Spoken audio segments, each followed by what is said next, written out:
আসসালামু আলাইকুম রহমতুল্লাহি বারকাতু।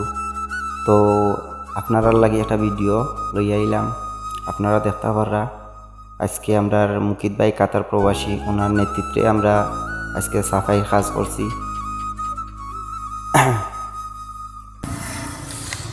ভাই কাজগুলো আপনার কাছে কেমন লাগে?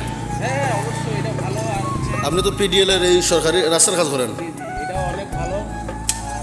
আর সবাই পছন্দ করবে। আপনার দেখা দেখিতে হচ্ছে আরো দুজন দেখবে, উৎসব হইব। তারাও উৎসব হবে, তারাও শিখবে।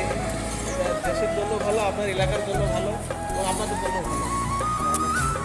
তো আপনারা ওনার মুখ থেকেই তো সরাসরি জানতে পারছেন, বুঝতে পারছেন, কারণ তাই না আমরা এলাকার নাই, আমরা মৌলভীবাজার জেলারও নাই। তান বাড়ি হয়েছে অনেক দূর হইতেন, রাস্তার কাজের জন্য আইসেন। ও যে বড় একটা রুলার গাড়ি দেখতে পারা, ও গাড়ি চালাইন তাই।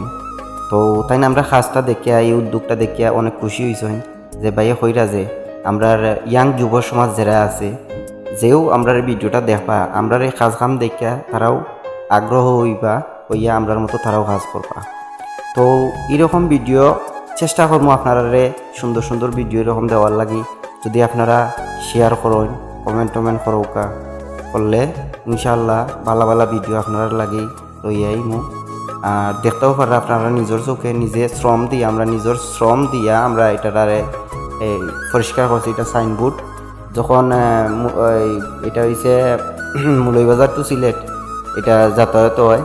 তো এখানেও একটা ব্রিজ আছে নঞ্জুরা গ্রামও, এটা হয় উদনার ফুল ব্রিজ আর কি এটা। তো এমন একটা অবস্থা, যখন ব্রিজ যখন উদ্বোধন হয়েছিল তখন সাইফুর রহমানের উদ্বোধনী সাইনবোর্ড বানাইয়া রাখিয়া গেছিল। তো এমন একটা জঙ্গল হয়েছে, আপনারা নিজের চোখে দেখতে পারা। অনেক কষ্ট করে সারা দিন লাগাইয়া আমরা মানুষ তিনজনে অনেক কষ্ট করে কাছি। বিশেষ করে আমরা মুকিত ভাইয়ের অসংখ্য ধন্যবাদ জানাইলাম।